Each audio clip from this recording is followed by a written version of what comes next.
Hello friends, आज हम बात करेंगे दलहनी फसल पे और welcome to mission agri.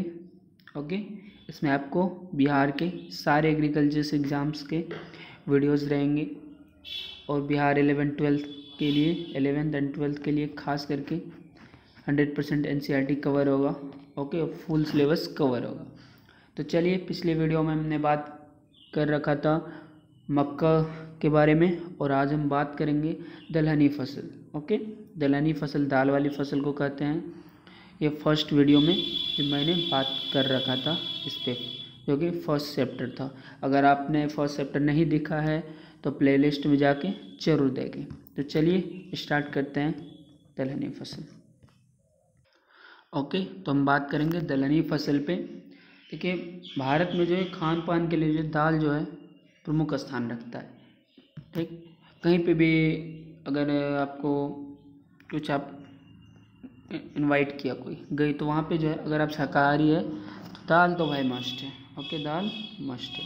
Okay, तो देखिए, मांस में पाए जाने वाले जो प्रोटीन है, जो प्रोटीन मांस में पाए जाते हैं वो दाल में भी उपलब्ध है। ओके, और दाल में प्रोटीन का जो है मात्रा वो 20 से 28% पाया जाता है।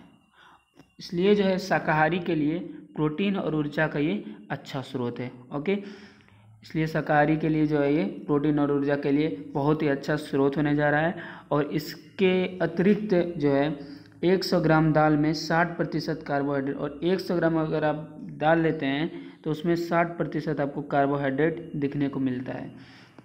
और जो है 345 KCl ऊर्जा मिलता है, कैल्शियम जो 140 मिलीग्राम मिलता है, और फॉस्फोरस 300 मिलीग्राम मिलता है, और आयरन में जो है 8 मिलीग्राम पाया जाता है। कार्बोहाइड्रेट फॉस्फोरस सॉरी, ठीक है। और देखिए, दाल जो है एक दलहनी फसल होने के कारण जो है इसके जड़ों में गांठ बनाती है। दाल जो दलहनी फसल होने के कारण इसके जड़ में एक गांठ बनती है। ओके, बनाती है। उसमें विद्यमान जीवाणु संवर्ध वायुमंडल के संयुक्त नाइट्रोजन को भूमि में स्थापित करते हैं। और इस प्रकार से जो है दलहन फसल जो है वो गांठों के माध्यम से करीब 300 किलोग्राम नाइट्रोजन प्रति हेक्टेयर दर से भूमि में प्रदान करती है। कितना? 30 किलोग्राम नाइट्रोजन प्रति हेक्टेयर। ओके, जिसके फलस्वरूप क्या होता है, इस फसल के बाद जो है बुआई करने वाली जो फसल होते हैं नाइट्रोजन की मात्रा कम देनी पड़ती है। अगर इसमें अधिक पड़ गया है, ठीक 30 किलोग्राम प्रति हेक्टेयर पड़ा है नाइट्रोजन, ओके, तो अगली फसल जो हम बुआई करेंगे उसमें नाइट्रोजन की मात्रा हमको कम देना पड़ेगा। ओके, और तथा जो है कारखानों में उत्पादित नाइट्रोजन उर्वरक की बचत करते हैं। ओके, तो ये बात रही हमारी इंट्रोड्यूस की, हम इंट्रोडक्शन दिया है दलहनी फसल। ओके, तो this is mission agri slide. Okay, fully based on NCERT 100%। Okay, 100% NCERT cover हो रहा है। चलिए अब बात करते हैं कौन कौन से दाल आते हैं। ठीक, उनसे पहले हम उत्पादन और उत्पादकता देख ले बिहार राज्य का। ओके, तो चलिए उस पर चलते हैं। ये टेबल जो है बहुत ही इंपॉर्टेंट है। ओके गाइस, ये टेबल बहुत ही इंपॉर्टेंट होने जा रहा है। इसमें बताया गया है बिहार राज्य 2007 से 8 से 2013 से 14 तक दलहनी फसल का आच्छादन, उत्पादन तथा उत्पादकता जो है, और राष्ट्रीय उत्पादकता जो कि आच्छादन लाख हेक्टेयर में, उत्पादन लाख में, टन में, उत्पादकता क्विंटल हेक्टेयर में होता है। ओके, इसमें दिखाया गया है। तो देखिए, इसमें मेंशन किया गया है 2007 और 8 के वर्ष में जो है आच्छादन था 5.81, और उत्पादन हुआ था बिहार में 4.73, और उत्पादकता हुआ 8.14, और राष्ट्रीय स्तर पर उत्पादकता हुआ 6.35। ओके, तो ये टेबल आप स्क्रीनशॉट ले। ओके, और इनको दिमाग में रखिए, उतना ज़्यादा इम्पोर्टेंट नहीं होने जा रहा है। देखिए, लेकिन स्क्रीनशॉट ले ले क्योंकि इससे एक क्वेश्चन फिर भी पूछा जा सकता है। देखिए, बिहार में करीब जो है 5.31 लाख हेक्टेयर भूमि में दलहन फसल की जाती है। बिहार में कितना? बिहार में जो है 5.31 जो है लाख प्रति हेक्टेयर में दलहन की फसल की जाती है, क्योंकि हर एक घर में आपको देखने को मिलेगा दाल हम लोग खाते ही हैं। ओके, और 5.01 लाख जो है में टन जो है दलहन की उपज होती है, ठीक, मिलियन टन। और इसका उत्पादकता जो है 9.3 क्विंटल प्रति हेक्टेयर होता है। दलहन की उत्पादकता कितना होता है? 9.3 क्विंटल प्रति हेक्टेयर होता है, यह याद है। राष्ट्रीय उत्पादकता कितना होता है? 6.93 क्विंटल प्रति हेक्टेयर से लगभग 3 क्विंटल हेक्टेयर से अधिक रहता है। ओके, 2007 से 8 से 2013 से 2014 तक जो है इस बात की घोतक है कि बिहार की मिट्टी एवं जलवायु दलहनी फसलों के लिए उपयुक्त है। ओके, कब से? 2007 से 8 से लेकर के 2013-14 तक ये बात का साबित किया गया, देखा गया कि बिहार में जो मिट्टी वो जलवायु जो है वो दलहनी फसल के लिए उपयुक्त है और उत्पादकता बढ़ाकर दलहनी फसल से जो है गरीब एवं कमजोर वर्गों को एक प्रोटीन युक्त पौष्टिक आहार प्रदान की जा सकती है। ओके, ये टेबल स्क्रीनशॉट ले लें। बात करते हैं अरहर की, तो इस सबसे पहले हमको पता होना चाहिए दूसरा स्थान पे आता है। सबसे पहले चना आता है, ओके, उसके बाद इनका स्थान है। ओके गाइस, तो देखो अरहर का दाल जो है ये रबी और खरीफ दोनों फसल में उगाए जाते हैं। ओके, रबी और खरीफ दोनों मौसम में उगाए जाते हैं। और जो है भारत का जो है, संसार का जो है 90% जो है अरहर वो भारत में उगाया जाता है। 90% किसमें?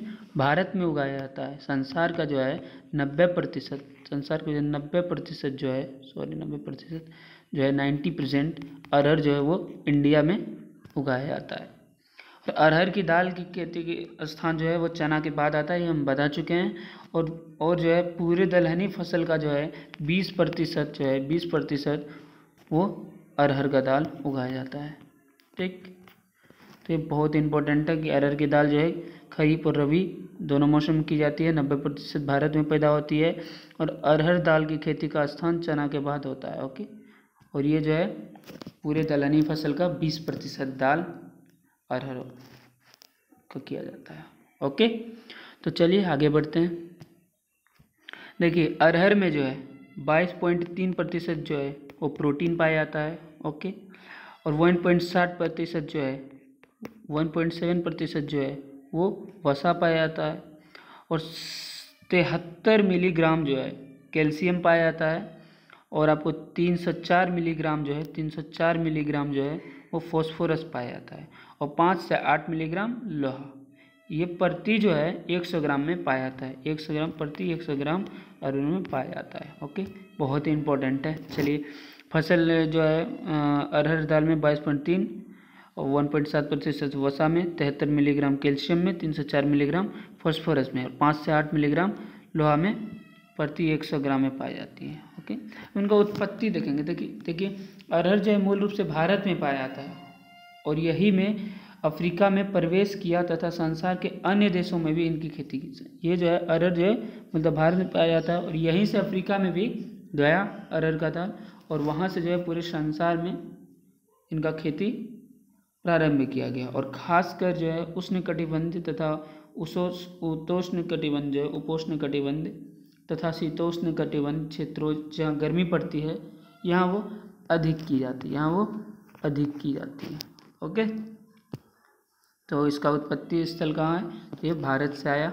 ओके, ये भारत में सबसे पहले ये भारत में और यहाँ से फिर अफ्रीका गया और अफ्रीका के बाद जो है ये हर एक देशों में इसकी खेती होना प्रारंभ हो गया। अब बात करेंगे अरहर का वितरण पे और क्षेत्र का विस्तार पे। ओके, देखिए अरहर की खेती जो भारत के औसतन 36 लाख हेक्टेयर में जो है करते हैं। 36 लाख हेक्टेयर में जो है हम अरहर की खेती करते हैं। कहाँ? भारत में, जिससे कि 27 लाख टन दाल जो है हमको मिलती है। इतना का खेती करते हैं तो इनसे हमको 27 लाख टन दाल मिलती है, जो कि दलहनी फसल के क्षेत्र एवं उत्पादन का 15.6 तथा 18.6% है। ओके, कितना है दलहन, जो क्या है दलहनी फसल के क्षेत्र एवं उत्पादन का 15.6 तथा 18.6% है। ओके, अब देखिए बिहार जो है इसका औसतन क्षेत्रफल 21,531 है हेक्टेयर है। ओके, और इनका जो है तथा उत्पादन जो है इसमें 36,836 मेन पर हेक्टेयर है। और देखिए इसका जो है 7.65% कुल दलहनी उत्पादन का होता है। ओके, और बात करेंगे बिहार में जो मुख्यतः पटना जो है, बिहार में मुख्यतः पटना जो है, गया जो है, औरंगाबाद, जहानाबाद, लखीसराय, रोहतास, अरवल, नालंदा, सारे जो है भोजपुर, चंपारण, पश्चिम चंपारण, वही इसमें जो है इसकी खेती की जाती है। ओके, सारे ज़िले में जो है इनकी खेती की जाती है, इनकी अरहर की। ओके गाइस, अब बात करेंगे खेत के लिए उपयुक्त मिट्टी तथा जलवायु का। तो इसकी खेती गर्म जो है 40 डिग्री सेंटीग्रेड से ज़्यादा तथा कम उत्पादन में 5 से 10 डिग्री सेंटीग्रेड से जो है दोनों अवस्था में हम कर सकते हैं इसमें।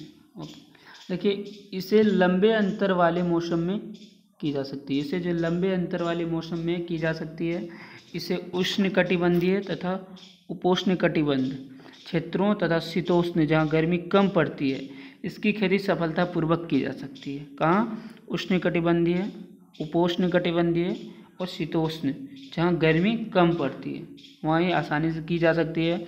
अरहर की खेती जो है सभी प्रकार की मिट्टी में की जा सकती है, सभी प्रकार की मिट्टी में, हल्की बलुई मिट्टी, सैंडी सॉइल जो होता है इसे लेकर भारी दोमट में। ओके, और जहाँ पर जल निकास की समुचित व्यवस्था हो खेती के लिए उपयुक्त वो मिट्टी भी है। और जहाँ पर 650 मिलीमीटर जो है वर्षा होती हो ओके, वहाँ पर भी इसकी खेती संभव है। पाला इसका सबसे बड़ा दुश्मन है। इसका सबसे बड़ा दुश्मन कौन है? पाला, याद रखना। अरहर का सबसे बड़ा दुश्मन है पाला। ओके,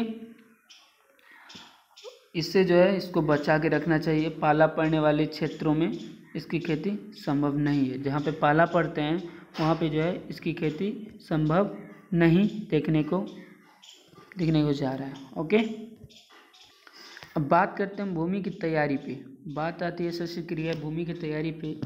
तो मिशनरी क्रिया आपको बोलता है भूमि की तैयारी क्या होता है। देखो, भूमि की तैयारी जो है मिट्टी के प्रकार तथा पिछली फसल पर निर्भर करता है। एक तो मिट्टी का प्रकार पे निर्भर करेगा, मिट्टी के टाइप पे, और जो हम पिछली फसल जो उगाए हैं उस पर भी निर्भर करेगा। मिट्टी की तैयारी इस प्रकार से करते हैं कि खेत खरपतवार मुक्त हो जाए। अब कोई भी फसल लगाओ उसके बाद जो खरपतवार उसमें नहीं रहना चाहिए, उसको आप जिस विधि से खरपतवार को दूर करो आपको करना चाहिए। ओके, बरसात जो है वो शुरू होने से पहले जो है एक जुताई जो है मिट्टी पलटने वाले हल, ठीक, इसको मड प्लग बोलते हैं, ओके, से करते हैं। इसके बाद जो है देसी हल से भी करते हैं और खेत में पाटा देकर खेत को समतल कर देते हैं। फिर खेत में पाटा देकर इसको समतल कर देते हैं और साथ ही साथ खेत को एक तरफ थोड़ा ढलान करते हैं और एक तरफ क्या करते हैं, खेत को ढलान करते हैं ताकि बरसात का पानी खेत से बाहर निकल जाए। ढलान क्यों करते हैं? ताकि अगर बारिश हो तो उसका पानी जो है खेत से बाहर निकल जाए। तो ये बात रही भूमि की तैयारी पे। अब बात करते हैं बुआई की विधि का। ओके, इसका आपको टेबल मिल जाएगा, फिर भी आप देख लो। देखो, समय जो है 1 से 31 जुलाई तक जो कि खरीफ होता है, ठीक। देखिए, एक है बहार, एक है पूसा 9। तो पकने की अवधि जो है इसका 265 से 275 दिन में हो जाता है और आपको पूसा का जो है 250 से 275 दिन में हो जाता है। औसत जो है इसमें उपज जो है क्विंटल पर हेक्टेयर जो है वो आपको दिखने को जा रहा है 25 से 30 और पूसा 9 का 20 से 25। और अभियुक्ति देखिए तो मिश्रित खेती हेतु जो है तथा उत्तरी बिहार एवं भागलपुर के लिए उपयुक्त है। उत्तरी बिहार और भागलपुर के लिए जो है ये बहुत ही उपयुक्त है। और अगर हम पूसा 9 की बात करें तो मिश्रित खेती हेतु उत्तरी बिहार एवं भागलपुर के लिए उपयुक्त, दोनों उत्तरी बिहार के लिए उपयुक्त मानी जाती है। ओके, उसी से अटैच ये भी है, ठीक, जो कि 25 अगस्त से 15 सितंबर को दिखने को जा रहा है। नरेंद्र अरहर हुआ 260 से 270 दिन। ओके, मालवीय अरहर जो है 235 से 240 दिन। ओके, और आपका ये 20 से 25 दिन जो कि रोग रोधी किस्में मिश्रित हेतु उत्तरी बिहार के लिए उपयुक्त है। और ये 20 से 25 उपज देता है क्विंटल प्रति हेक्टेयर, जो कि मुंगेर एवं भागलपुर जिले के लिए उपयुक्त है। पूसा 9 की बात करें तो ये 200 से 220 दिनों में पकने को जा रहा है, जो कि 15 से 16 उपज देता है प्रति हेक्टेयर में क्विंटल। ओके, और आकस्मिक फसल के रूप में जो है दियारा क्षेत्रों के लिए उपयुक्त है। बात करते हैं हम शरद की, जो कि 200 से 220 दिन में हमको उपज देता है, पकता है, और 15 से 16 क्विंटल प्रति हेक्टेयर हमको उपज देने जा रहा है। ये जो है आकस्मिक फसल के रूप में तथा दियारा क्षेत्रों में ये भी पाए जाते हैं। ओके, और इस स्लाइड में हम बात करेंगे बीज दर के बारे में, बीजोपचार के बारे में और बोने की दूरी के बारे में। देखिए, बीज दर जो है 14 से 15 किलोग्राम प्रति हेक्टेयर होना चाहिए खरीफ फसल हेतु। ओके, और जो है 20 से 25 किलोग्राम होना चाहिए सितंबर अरहर हेतु, जो कि सितंबर में होता है। ठीक, और देखिए इसका बीजोपचार हम कैसे करते हैं वो देखेंगे। देखिए, बुआई के लिए जो 40 घंटे पहले जो है 2 से 2.5 ग्राम फफूंद जो है नाशी दवा डाइफोल्टान अथवा थीरम अथवा कैप्टन से प्रति किलोग्राम बीज को उपचारित करना चाहिए। ठीक, डाइफोल्टान, थीरम और कैप्टन से। ठीक, अब बुआई के ठीक पहले जो है फफूंदनाशक दवा से उपचारित बीजों को उचित राइजोबियम कल्चर एवं PSB से उपचारित कर बुआई करना चाहिए। ओके, और इसका हम दूरी देखेंगे। बुआई की दूरी अगर हम देखने को जा रहे हैं तो खरीफ में जो है पंक्ति से पंक्ति दूरी 75 सेंटीमीटर होना चाहिए। कितना? 75 सेंटीमीटर होना चाहिए। ओके, और पौधे से पौधे की दूरी कितना होना चाहिए? 30 सेंटीमीटर हमको दिखने को मिलना चाहिए, इतना रखना चाहिए हमको। ठीक, और सितंबर अरहर जो है पंक्ति में दूरी जो है वो 40 से 50 सेंटीमीटर होना चाहिए, और पौधे से पौधे की दूरी जो है पौधे से पौधे की दूरी जो है उसमें जो है 16 से 20 सेंटीमीटर होना चाहिए, 16 से 20 सेंटीमीटर रखना चाहिए। तो ये बात करेंगे बोने की दूरी की। ओके, तो आपको आशा करता हूँ आपको समझ में आया होगा। चलिए हम आगे बढ़ते हैं। बात करेंगे उर्वरक की मात्रा पे, तो जो है 20 किलोग्राम जो है 20 किलोग्राम नाइट्रोजन, 40 से 50 किलोग्राम स्पूर।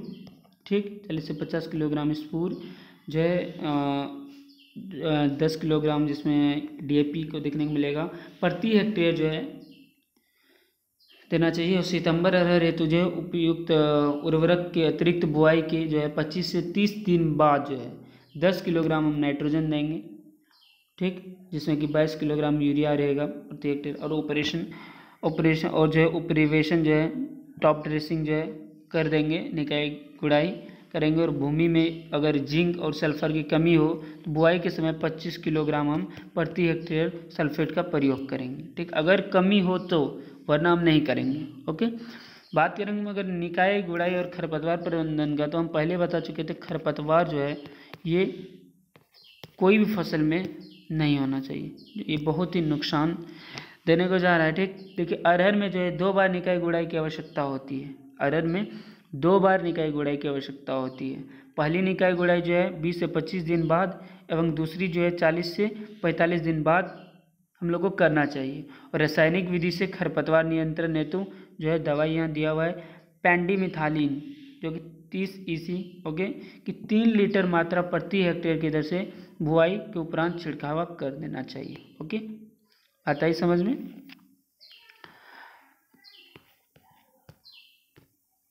अब हम बात करेंगे कीट एवं व्याधि प्रबंधन की।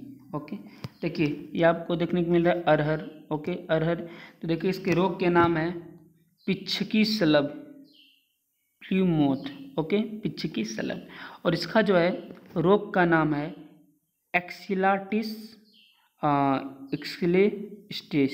ओके, एटोमोसा। ओके, एक्सिलास्टिस एटोमोसा इनका नाम होने जा रहा है। और इनके लक्षण देखिए कैसे हमको पता करेंगे। देखिए सुंडी जो है फलियों को पहले छीलकर ऊपरी सतह पर से खा जाती है। ओके, और फिर जो है फलियों में छेद कर घुस जाती है। ओके, और खाती रहती है उनको। और इनका प्रबंधन हम करेंगे फसल पर जो है 0.2% जो है कार्बेरिल का छिड़काव करेंगे, जो कि बहुत ही लाभकर होता है। मिथाइल पाराथियोन का जो है जिनको फोलिडॉल बोलते हैं उसका 2% धूल का भुरकाव करना चाहिए। ओके, तो ये लिखने को मिलेगा, ये वो कीट है। ओके, ये वो कीट है। चलिए अब इनका 2 टेबल 1 और टेबल 2 देखते हैं।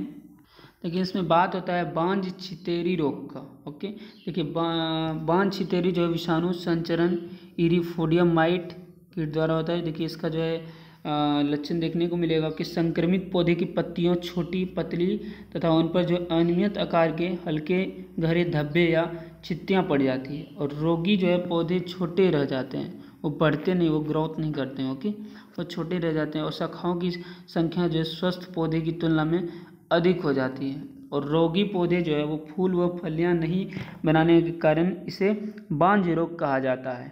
इसे कौन सा रोग कहा जाता है? फलियां और फूल नहीं बनाने के कारण इसको बांझ रोग कहा जाता है। इसको बांझ रोग हम बोलेंगे। और जो है इनका हम प्रबंधन कर सकते हैं। रोगी पौधे को उखाड़कर नष्ट सबसे पहले हम कर देंगे, जो बहुत ज़रूरी है। बीज का जो है फ्यूडारॉन 3G द्वारा 3 ग्राम प्रति किलोग्राम बीज की दर से उपचार करेंगे। और फिर जो है फसल की आरंभिक अवस्था में जो है केल्थन या मेटासिस्टोक्स जो है 0.1% का छिड़काव हम करना भी चाहिए। ये रहा वो कीट। ओके, चलिए आगे बात करते हैं। जो दाल की हम बात करें आपको दिखने को जा रहा है। ओके, बात करेंगे हम उपज का।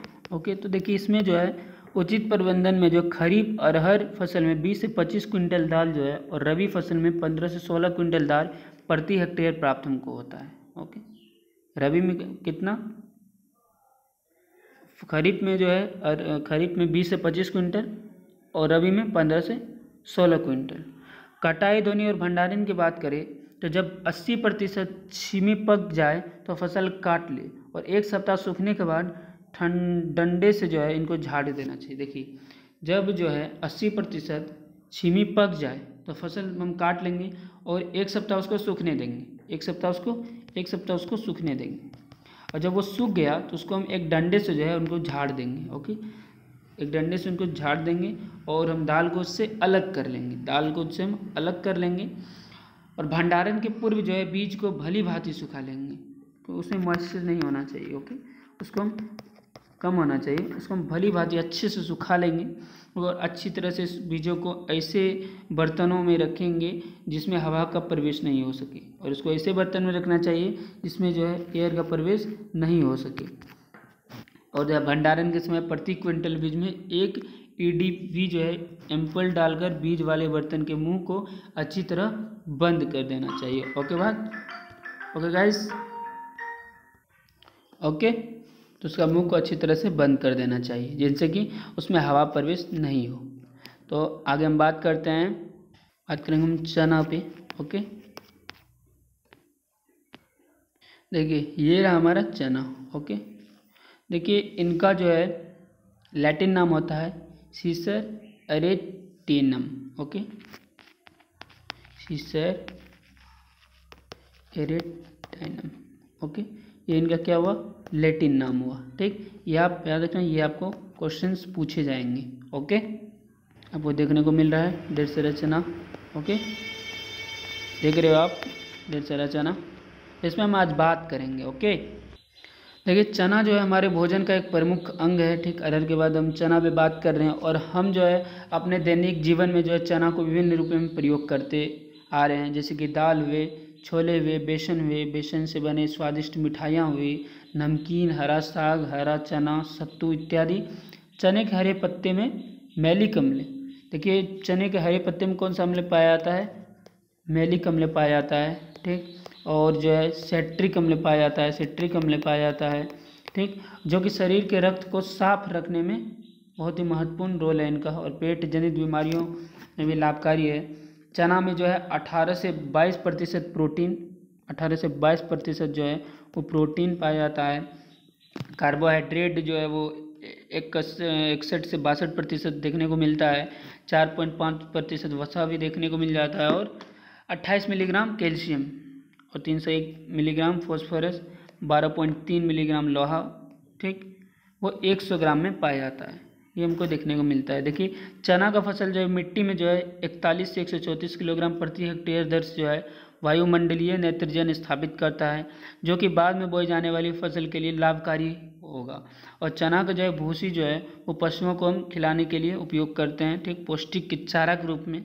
चना की 1 हेक्टेयर फसल जो है 25 से 30 क्विंटल फसल अवशेष जो है वो प्राप्त होता है, जिसका उपयोग जो है हम पशु आहार के रूप में देते हैं। तो देखिए चना की बहुत सारे फायदे हैं, इससे हमको प्रोटीन भी प्राप्त होता है, ओके, कार्बोहाइड्रेट भी प्राप्त होता है, आपको कैल्शियम प्राप्त होता है, फॉस्फोरस प्राप्त होता है, और इनका जो भूसा है उसको हम पशु को भी खिलाने में उसको पौष्टिक आहार मिलता है, ओके, जो कि बहुत ही इम्पोर्टेंट है।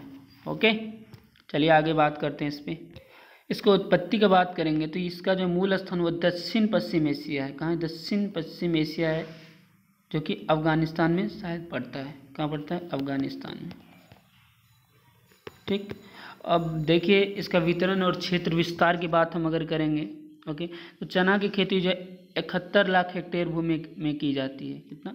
71 लाख हेक्टेयर भूमि में की जाती है, जिससे जो है 57.5 लाख जो है टन चना की उपज प्राप्त होती है। जबकि बिहार में जिसका औसतन क्षेत्रफल जो है वो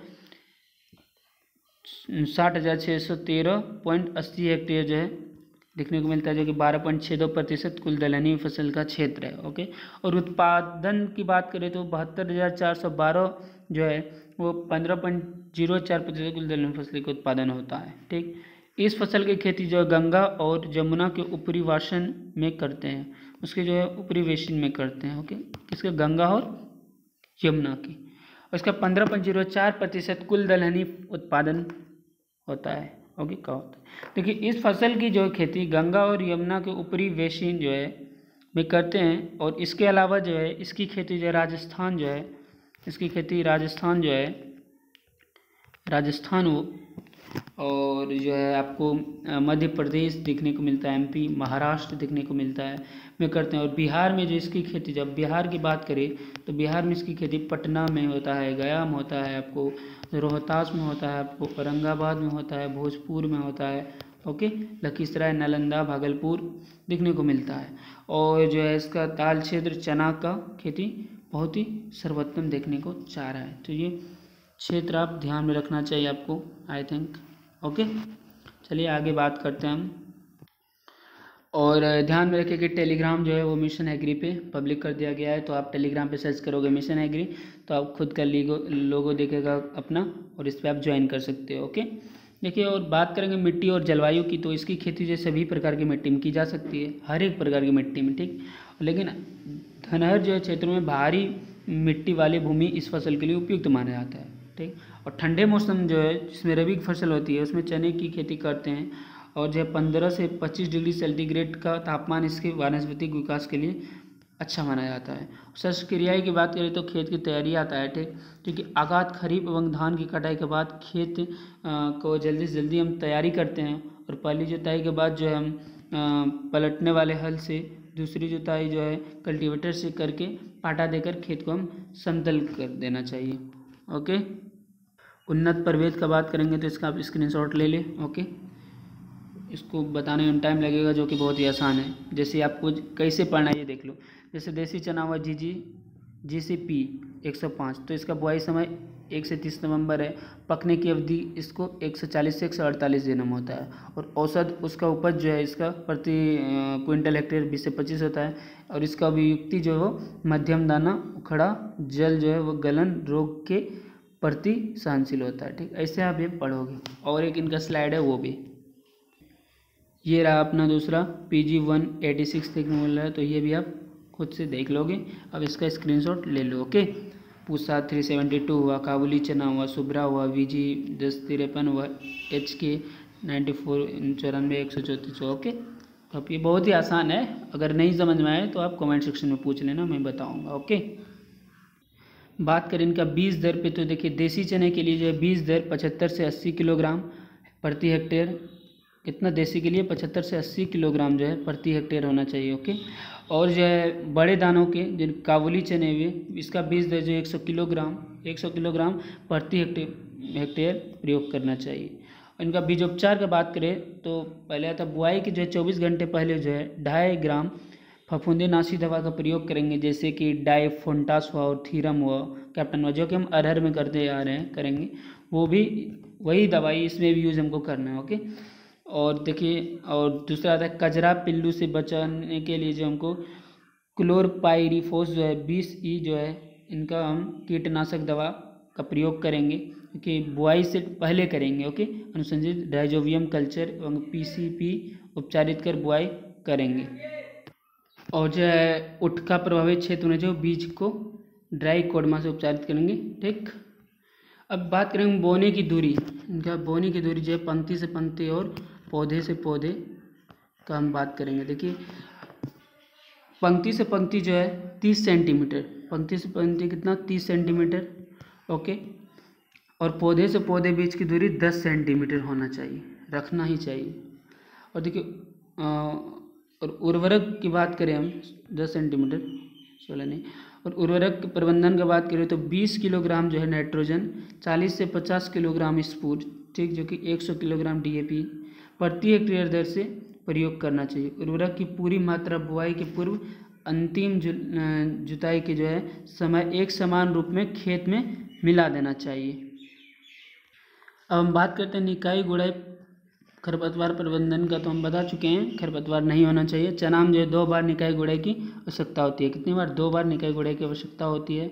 और प्रथम निकाई गुड़ाई जो है वो बुआई के 20 से 25 दिन बाद, और दूसरी जो है 40 से 50 दिन बाद करना चाहिए। और रासायनिक विधि से खरपतवार जो है नियंत्रण के लिए कौन सा दवाई?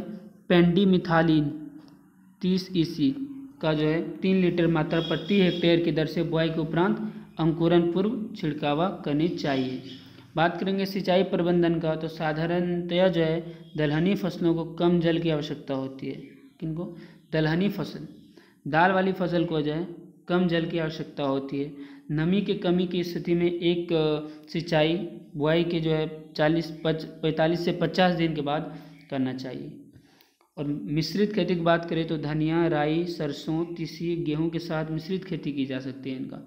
हम दाल को जो है चना दाल को हम धनिया के साथ भी, राई के साथ, सरसों, तीसी, गेहूं सभी के साथ हम लगा सकते हैं। इनको मिश्रित खेती के अंतर्गत हम देखेंगे।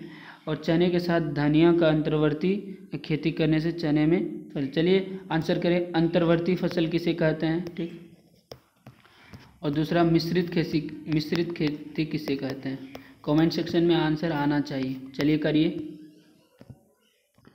और हमको व्हाट्सएप ग्रुप पे आप लोग को जोड़ने के लिए इस नंबर पे आप जो है उस नंबर पे आपको मैं रिकॉल करा दूँ 6207022194, जो कि व्हाट्सएप ग्रुप इस नंबर से है। ठीक, मिशन एग्री से। ओके, तो आप सभी अधिक से अधिक स्टूडेंट को ऐड करो।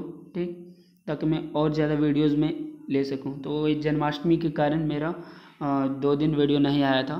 ठीक, तो चलिए आगे बढ़ते हैं। ये टेबल है जो कि हमको पढ़ लेने से समझ में आ जाएगा, तो आप इनका स्क्रीनशॉट ले लो। ठीक, चना जो है फसल का नाम है, कीट व्याधि रोग का नाम है चना की जो है फली छेदक। ठीक, और इनका कीट रोग का कारक का नाम, लक्षण, प्रबंधन। ठीक, और ये इनका चित्र भी दिया हुआ है, तो इनका आप खुद से पढ़ लो। अगर समझ नहीं आता है तो पूछो, ये हम बताएंगे। ओके, 100% बताएंगे। अगर नहीं समझ में आता है तो ओके, खुद से भी समझने का कोशिश करना है। जो आसान होता है वो हम आपको पढ़ने देते हैं। ठीक गाइस, अब बात करेंगे हम उपज की। तो उचित प्रबंधन के अंतर्गत जो है देसी चना की उपज जो है 15 से 25 क्विंटल प्रति हेक्टेयर, और काबुली चना को जो है वो 12 से 20 क्विंटल प्रति हेक्टेयर की दर से प्राप्त करते हैं। कटाई, धोनी और भंडारण की बात करें तो फसल तैयार होने पर जो है फलियों पीली पड़ जाती है। जब तक तैयार होने को जब होगा तो इनका जो फलियाँ जो है वो पीली पड़ने लगेगी। ओके, पीली पड़ने लगेगी। और जो है पौधा जो है सूखने लगता है, सूख जाता है। और जो है पौधे को काट कर धूप में हम सुखा लेंगे, और दोनी कर अलग कर धूप में सुखा कर भंडारित करेंगे। बात करें हम अरहर की, तो अरहर और जो है चना, ये जहाँ तक हम पढ़े हैं तो इनका जो है सामान्यतः इनका जो है हम दवाइयाँ का बात करें, भंडारण, कटाई, उपज कैसे सिंचाई करना, ये सब सिमिलर मिलते हैं, हमसे सिमिलर दिखने को मिलते हैं, एक समान दिखने। अगर हम अरहर हमको पता रहा तो हमको इसमें हमको ज़्यादा चना में परेशानियाँ नहीं होने पड़ेगा। ओके, तो इनका आप नोट्स बनाओ। ओके, तो आज का लेक्चर जो है यही हम समाप्त करेंगे, और हम नेक्स्ट लेक्चर में बात करेंगे, मसूर भी बात करेंगे। और जो है नेक्स्ट लेक्चर में जो है हमारा दाल भी हम चाहेंगे, अधिक कोशिश करेंगे ख़त्म करने का। लेक्चर कुछ बड़ा हो गया है। ठीक है, तो हम बोलना चाहेंगे आप इस वीडियो को अधिक से अधिक शेयर करें, ओके, ताकि सभी एग्रीकल्चर के स्टूडेंट इनको देख सके। Okay, please like share and subscribe our channel. तो हम कुछ क्वेश्चंस पूछ लेते हैं, उनका आपका आंसर कमेंट सेक्शन में आना चाहिए। ठीक, पहला क्वेश्चन आपको है, सबसे पहले जो मक्का कहाँ पे उगाया गया था? आंसर करें कमेंट सेक्शन में। ठीक, दूसरा है धान का जो है वो लैटिन नाम क्या है? ये दो क्वेश्चन का आप कमेंट सेक्शन में आंसर करो। ओके, और इनसे एक क्वेश्चन मैं और पूछा हूँ, उनका भी आंसर करना मस्ट है। और पिछले लेक्चर्स अगर आप नहीं देखे हो तो उनको देखना नहीं भूले। ओके, मैं फर्स्ट चैप्टर कंप्लीट करा चुका हूँ और दूसरा चैप्टर में हम दलहनी फसल की बात कर रहे हैं। ओके, तो लेक्चर हम बढ़ा ले रहे हैं और छोटा ले रहे हैं। ठीक, आपको पढ़ने में भी आसान होगा। ठीक, इसीलिए और आपको और भी कुछ अधिक चाहिए, अधिक कुछ आपका डिमांड हो तो आप ज़रूर बोलें। Okay guys, bye, see you on next video. Take bye.